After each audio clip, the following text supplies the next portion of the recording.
1440 ہے, 41 ہے, 42 ہے, کون سی؟ 1441 ہے. ان کے لیے کلیپنگ کریں ذرا. ماشاءاللہ. ہمیں باقی چیزیں تو یاد رہتی ہیں, یہ کم رہتی ہیں. ماشاءاللہ.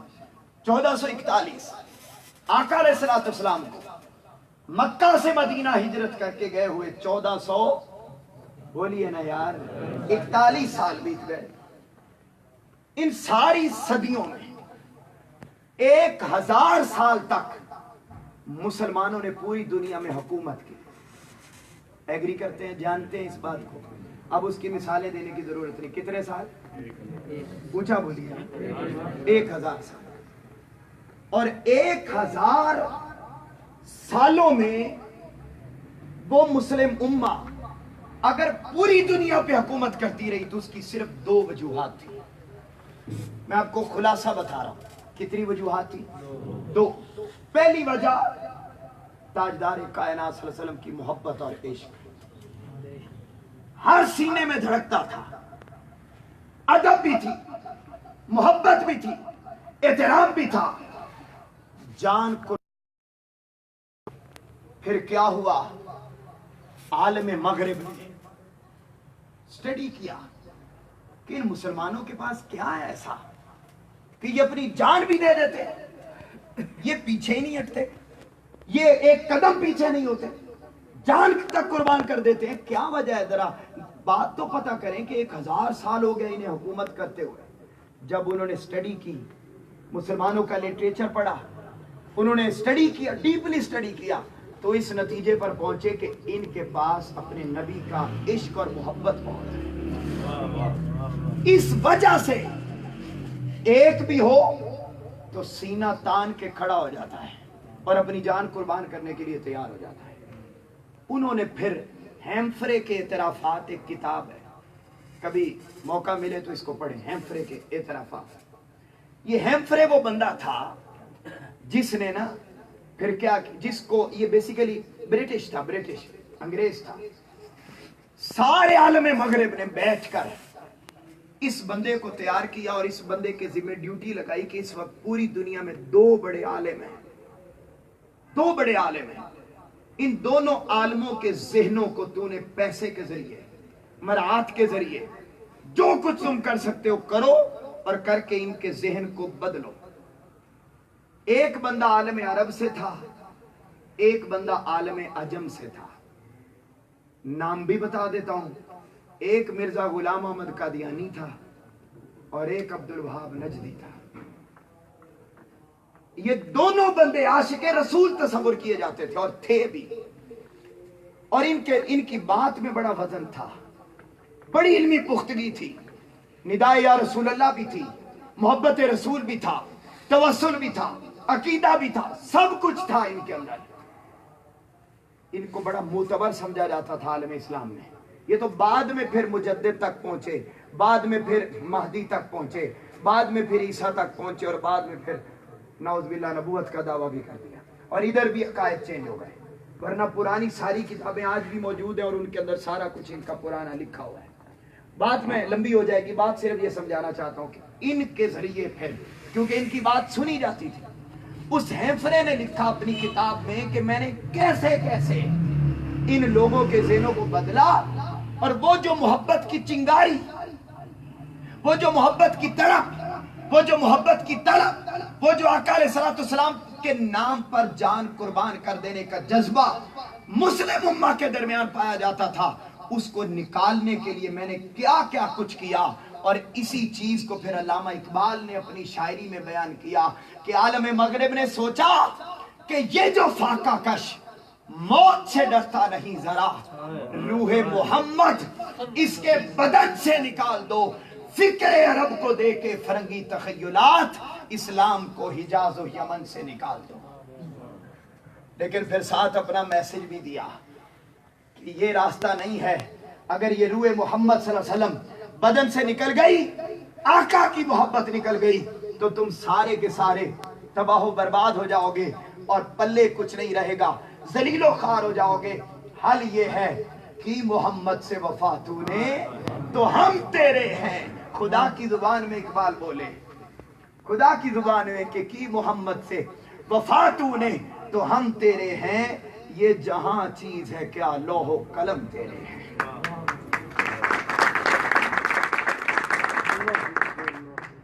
نوجوانوں بات یہ تھی، وہ پھر انہوں نے کیا، اور جس لمحے ہمارے دلوں سے آقا علیہ الصلوۃ والسلام کے ساتھ محبت نکل گئی، ہم بھی پچھلے 300 سال سے ذلیل و خوار ہو گئے۔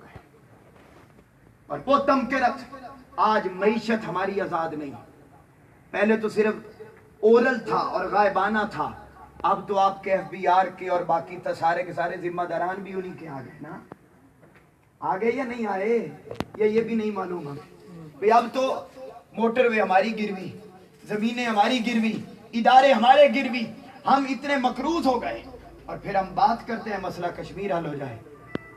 ایک طرف انڈیا، بات میں یہ کرنا نہیں چاہتا تھا، مگر اب میں آپ کا زیادہ وقت بھی نہیں لینا چاہتا، میں دوسری بات سمجھانا چاہتا ہوں کہ یہ وہ ریزن، اب مسئلہ کشمیر کو ہم کیسے حل کریں گے، سوال ہی پیدا نہیں ہوتا۔ اس لمحے تک مسئلہ کشمیر کبھی حل نہیں ہو سکتا جب تک ہم بھی چائنا اور انڈیا کی طرح امریکہ اور عالم مغرب کے سامنے معاشی طور پہ مضبوط نہیں ہوتے۔ معاشی طور پہ ہم مضبوط ہوں گے، پھر وہ ہماری بات سنیں، ہم ان سے لے کے کھاتے ہیں، ان کے قرضوں تلے دبے ہوئے ہیں، اور وہاں پر ہم جا کے بات کریں، سوال ہی پیدا نہیں ہوتا کہ یہ کبھی حل ہو جائے۔ تو معیشت ہماری آزاد نہیں، اخلاق ہمارا آزاد نہیں، ثقافت ہماری آزاد نہیں، لباس ہمارا آزاد نہیں، گفتار ہماری آزاد نہیں، کوئی چیز ہماری آزاد نہیں ہے۔ آزاد قوموں کا حال کیا ہوتا ہے، یہاں آ جائے نا کوئی بندہ ابھی انگلش میں 4 باتیں بول دے اور دوسری طرف میرے جیسا ٹوٹی پھوٹی باتیں کرتا رہے، تو معاشرہ کس کو پڑھا لکھا سمجھتا ہے؟ بولیے نا یار، چاہے بونکیاں مار جائے، لیکن یہ غلام قوموں کی پہچان ہوتی ہے۔ منہاج یوتھ لیگ کو شیخ الاسلام ڈاکٹر محمد طاہر القادری نے اس لیے بنایا کہ نوجوان دلوں میں وہ جو آقا علیہ الصلوۃ والسلام کی محبت کی چنگاری بجھا دی گئی ہے، اس آقا علیہ الصلوۃ والسلام کے عشق کی چنگاری کو پھر سے بھڑکایا جائے، اور معاشرے میں جو سارا کچھ عالم مغرب نے چھین لیا ہے، نوجوان پہلے اپنے کردار کے ذریعے اور پھر اپنی طاقت اور جرت کے ذریعے اس چھینی ہوئی اقدار کو معاشرے میں پھر سے زندہ کر سکے۔ یہ پہلی بات۔ اور دوسری ریزن، کیوں ہم 1000 سال تک حکومت کرتے رہے؟ علم میں ہمارے جیسا کوئی اور نہ تھا۔ بولیے کیا؟ مجھے بولیے کیا؟ علم میں ہمارے جیسا کوئی اور نہ تھا۔ مقدمہ سیرت الرسول، مقدمہ سیرت، اگر میں ہال پورے میں سے یہ پوچھوں آپ میں سے کہ جو منہاج القرآن کے ساتھ وابستہ لوگ ہیں، آپ میں نوجوانوں سے پوچھتا ہوں، نوجوانوں سے جو جنہیں تقریباً 5 سال 10 سال 12 سال مشن کے ساتھ وابستہ ہوئے ہو گئے، کوئی ایک بندہ ہاتھ کھڑا کر کے مجھے ضرور بتائے جس نے شیخ الاسلام کی 1200 کتابوں میں سے جو 550 پونے 600 چھپ گئی ہیں، ان پونے 600 کتابوں میں سے 5 کتابیں زندگی میں پوری پڑھی ہوں؟ کوئی ایک نوجوان ایزیلی بتائیں ہاتھ کھڑا کر کے، 5 کتابیں پوری پڑھی ہوں؟ نہیں ہے۔ اور عرصہ یقیناً 10 سال سے نیچے کوئی بیٹھا ہوا نوجوان کی جس کو 10 سال سے کم عرصہ ہوا مشن کے ساتھ وابستہ ہوا، سارے 10 سال سے اوپر ہے؟ آپ کو کتنا؟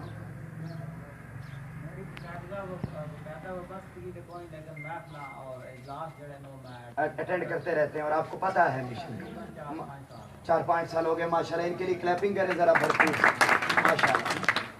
جتنا بھی وقت بیت گیا ہم نے ان کی کتابوں کو پڑھا نہیں۔ اب میں بتانا یہ چاہتا ہوں، ان کی ایک کتاب ہے سیرت الرسول جو 14 جلدوں پر ہے۔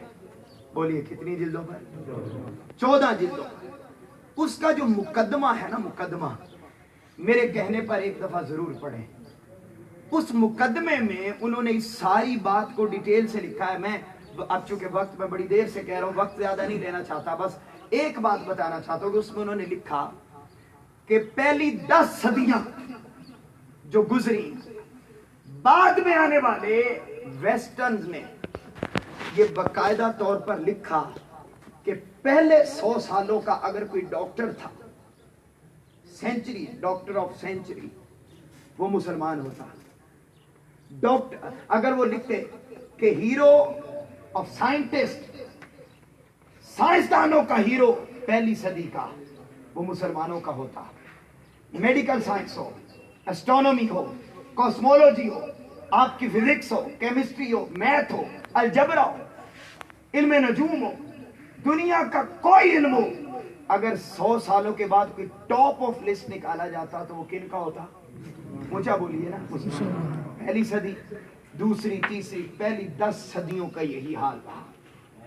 اور شیخ الاسلام نے اس کتاب میں ان بندوں کے نام اور ساری ڈیٹیل اس میں دے دی. آپ اس کو پڑھیں تو علم کے ساتھ ہماری وابستگی تھی. جیسے ہی ہم علم سے دور ہوئے، یہ تباہی و بربادی اور زوال یہ ہمارا مقدر بن گیا. یہ سارا زوال، یاد رکھیے، علم سے شعور آتا ہے، شعور سے پھر انسان کچھ کر گزرنے کے لیے اٹھتا ہے. ورنہ پھر 5 سال عوام گالیاں دیتی ہے اور بعد میں پھر ایک بریانی کی پلیٹ پر، ایک سائیکل پر، ایک موٹر سائیکل پر اور 5000 پر پھر ہم اپنا ضمیر بیچ کر انہی کو جا کے سلیکٹ کر کے آ جاتے ہیں. کیوں؟ کیونکہ علم نہیں ہے، اور علم نہیں ہے تو شعور نہیں ہے، شعور نہیں ہے تو پھر ہم اپنا سب کچھ بیچ کر آ جاتے ہیں اور ووٹ کی اہمیت کو ہم سمجھتے نہیں. علم حاصل کرنا ہوگا. اب علم کے فروغ کے لیے پھر منہاج یوتھ لیگ نے یوتھ سٹڈی سرکل کا آغاز کیا. پچھلے 4 مہینوں سے ہمارا یہ یوتھ سٹڈی سرکل چل رہا ہے. بولیے کتنے عرصے سے؟ 4 مہینے. ہر مہینے ہم ایک نئی کتاب رکھتے ہیں سٹڈی کرنے کے لیے. جیسا کہ اس مہینے ہم نے یہ کتاب رکھی ہوئی ہے. کتاب کا نام ہے نور الابصار بذکر نبی المختار. بولیے کیا نام ہے؟ یہ پہلے نام پڑھیں. آپ کو بڑی خاص بات مجھے یاد ہے، یہ بتانے لگا ہوں، آپ کو خوشی ہوگی اس بات کو سن کے. نام پڑھے ذرا. کیا ہے؟ یہ کوئی عام نام نہیں ہے. ذرا پڑھیے دوبارہ. نور الابصار بذکر نبی المختار. یہ کتاب شیخ الاسلام نے لکھ لی، لیکن اس کا نام نہیں رکھا جا رہا تھا کہ نام کیا رکھوں. یہ اہل محبت کے لیے بات ہے. شیخ الاسلام کی 1200 کتابوں میں سے یہ ایک کتاب ایسی ہے جس کا نام تاجدار کائنات صلی اللہ علیہ وسلم نے خود رکھا. سبحان اللہ، ماشاءاللہ. ساری کتاب، یہ جو نام میں نے پڑھایا نا آپ کو، بولے نام کیا ہے؟ نور الابصار المختار. یہ وہ نام ہے جو تاجدار کائنات نے خود اپنی زبان مبارک سے عطا فرمایا خواب کے عالم، اور آ کر فرمایا بیٹے اس کا نام یہ رکھو. تو یہ نام ہے. اچھا یہ کتاب، اب یہ تو اس مہینے کی کتاب ہے نا، یہ نومبر ہمارا مہینہ چل رہا ہے. اگلا دسمبر آئے گا، ایک اور کتاب ہوگی. پچھلے مہینے ہماری کتاب تھی علم کی فضیلت. اس سے پہلے ہماری شہادت امام حسین تھی، اور اس سے پہلے ہماری کتاب حقوق والآداب تھی. تو ہم اب تک یہ ہر مہینے ہم کرتے کیا ہیں؟ ہر ہفتے یوتھ لیگ کے جوان غور سے سن لیں. ویسے میں یہ ڈیٹیل پچھلی میٹنگ میں عرض کی تھی، تو اب دوبارہ سن لیں تاکہ ہم اس پر بہت زیادہ فوکس کرنا چاہتے ہیں. بہت زیادہ ہم اس میں کرتے یہ ہیں کہ ہفتے میں ایک دن مقرر کرتے ہیں. وہ آپ جمعہ رکھ لیں، اتوار رکھ لیں، کوئی بھی دن رکھیں. نوجوانوں کو دعوت دیتے ہیں، اور ٹیم میں سے جو تحصیل کی ٹیم ہوتی ہے اس میں سے ہم 3 سے 4 نوجوان، فار ایگزامپل یہی والی کتاب ہے جو میں نے آپ کے سامنے ابھی دکھائی ہے. اس کتاب کے کوئی ٹوٹل جو چیپٹر بنتے ہیں ان کی تعداد تقریباً 11 ہے. تقریباً 11 چیپٹر اس بک کے ہیں. اب اس پوری کتاب کو ہم ایک پورے مہینے کے اندر ڈیوائیڈ کر دیتے ہیں. فار ایگزامپل کسی کتاب کے 16 چیپٹر ہیں اور مہینے میں ہفتے کتنے ہوتے ہیں؟ 4. تو ایک ہفتے میں پڑھنے کے لیے کتنے چیپٹر ہیں؟ 4. ہم ٹیم میں سے 2 بندوں کو سلیکٹ کر لیتے ہیں، 4 بندوں کو سلیکٹ کر لیتے ہیں، اور سلیکٹ کر کے ہم انہیں کہتے ہیں بھئی پورا ہفتہ آپ نے یہ چیپٹر پڑھ کے آنا ہے، آپ نے یہ پڑھ کے آنا ہے، آپ نے یہ پڑھ کے آنا ہے، آپ نے یہ پڑھ کے آنا ہے. وہ الگ الگ اپنا اپنا چیپٹر پڑھ کے آ جاتے ہیں. نوجوان سارے بیٹھے ہوتے ہیں، پہلے یہ نوجوان کھڑے ہو جاتے ہیں، پھر یہ کھڑے ہو جاتے ہیں، پھر یہ ہو جاتے ہیں، پھر یہ کھڑے ہو کر ایک ایک چیپٹر کا خلاصہ آنے والے سارے نوجوانوں کو پڑھ کے سنا دیتے ہیں. اب وہ جب سنتا ہے کہ اس چیپٹر میں یہ لکھا ہوا ہے کہ تاجدار کائنات صلی اللہ علیہ وسلم جب گلی میں چلتے تھے تو ارد گرد پڑے ہوئے پتھر اور درخت بھی جھک کر آپ پر درود و سلام پڑھتے تھے. جب وہ یہ تو میں اس کتاب کی مثال دے رہا ہوں، جو باقی کتابیں ہر کتاب کا اپنا اپنا ایک ذوق ہے. جب وہ کتاب میں پڑھ کے سناتا ہے کہ آقا علیہ الصلوۃ والسلام کو صحابہ کرام جب ملنے کے لیے آتے تھے، آقا گھر تشریف فرما نہ ہوتے تو مدینہ کی گلیوں میں گھوم جاتے تھے. جس گلی سے زیادہ خوشبو آتی تھی سمجھ لیتے تھے آقا اسی گلی میں ہوں گے. وہ جب یہ باتیں سنتا ہے، ایک روز تاجدار کائنات صلی اللہ علیہ وآلہ وسلم کے پاس یہودی آ گیا. وہ واقعہ تو سنا ہے نا کہ درخت نے آ کے سجدہ کیا. ایک یہودی وہ بھی آیا تھا جس نے کہا تھا درخت پورا نہ آئے، یا رسول اللہ درخت کی وہ جو ٹہنی ہے نا وہ آ جائے، ٹہنی آ جائے. آقا علیہ السلام نے فرمایا میں کہوں یا تم کہو؟ اس نے عرض کیا، اس نے کہا یا رسول اللہ اگر آپ اللہ کے سچے رسول ہیں تو آپ کے کہنے پر تو آئے گی، مذہب تو تب ہے نا، میں کہوں تو تب آئے. آقا نے فرمایا جاؤ تم کہہ دو تمہیں محمد بلا رہے ہیں. تو پھر کیا ہوئی؟ یہ اس کتاب کی باتیں ہیں، اس کتاب کی باتیں سنا رہا ہوں. گیا یہودی حوالوں کے ساتھ، بات یہاں لکھی ہوئی. گیا یہودی جا کے کہتا ہے اے ٹہنی، درخت کی شاخ، تمہیں اللہ کے رسول بلا رہے ہیں. راوی بیان کرتے ہیں کہ درخت کی شاخ درخت سے یوں اتری جیسے انسان درخت پر چڑھا ہوا نیچے اترتا ہے. وہ نیچے اتری، قدموں پہ چلتی ہوئی آقا کی بارگاہ میں آ کے سجدہ کیا. آقا علیہ السلام نے جب یہودی نے یہ منظر دیکھ لیا، آقا علیہ السلام نے فرمایا ہاں یہودی مان گئے؟ اس نے کہا یا رسول اللہ مان گیا، کلمہ پڑھ لیا. آقا نے حکم دیا ٹہنی جا واپس اپنی جگہ پہ جا کے لگ جا. راوی بیان کرتے ہیں ہم نے دیکھا وہ جو شاخ چل کے آئی تھی انہی قدموں پہ واپس گئی اور اپنی جگہ پہ جا کے لگ گئی. جب نوجوان یہ کتابیں یہ باتیں سنتا ہے، مجھے بتائیے محبت رسول پیدا ہوگی یا نہیں ہوگی؟ اونچا بولو، ہوگی. نمبر 1 علم میں اضافہ ہوگا یا نہیں ہوگا؟ جب علم میں اضافہ ہوگا شعور آئے گا، شعور آئے گا تو سوسائٹی میں انقلاب بھی پیدا ہوگا، سوسائٹی میں بھی انقلاب آئے گا اور من کے اندر بھی انقلاب پیدا ہوگا. اور پھر ہم نے یو اسٹڈی سرکل کا صرف یہی نہیں رکھا بلکہ ساتھ ہم نے پورے سال کے لیے ہم نے خطابات کی یو ایس بی دے دی. ہر تحصیل کے لیے لازم ہے وہ یو ایس بی لے. اینڈ پر 20 منٹ کا کلپ شیخ الاسلام کا سنیں اور سن کر محبت رسول میں بھی اضافہ کرے، علم میں بھی اضافہ کرے. اسی سے انشاءاللہ ترقی، کامیابی اور ہم اپنی منزل مصطفی انقلاب پر ضرور پہنچیں گے. اور اب تو ہر گزرتے دن کے ساتھ، آخری جملے میرے، ہر گزرتے دن کے ساتھ ہم انقلاب کے قریب ہوتے جا رہے ہیں. اس بات سے پریشان نہیں ہونا کہ سیاست چھوڑ دی ہے. سیاست ہم پہلے بھی نہیں کر رہے تھے. سیاست ہم پہلے بھی کبھی ہم نے انتخابات میں حصہ نہیں لیا. پہلے بھی ہمارا ایک ہی فوکس تھا، 1 کروڑ لوگ تیار کرنے ہیں. اونچا ہاتھ کھڑا کر کے بتائیں کتنے؟ 1 کروڑ. 1 کروڑ لوگ تیار کرنے ہیں. انہیں فکر دینی ہے کہ ڈاکٹر طاہر القادری کیا چاہتے ہیں، کیسا انقلاب چاہتے ہیں، کیا معاملات ہیں. تو اب بھی فوکس ایک ہی ہے کہ ہمارا انقلاب افرادی قوت سے آنا ہے، ووٹ سے نہیں آنا، افرادی قوت سے آنا ہے.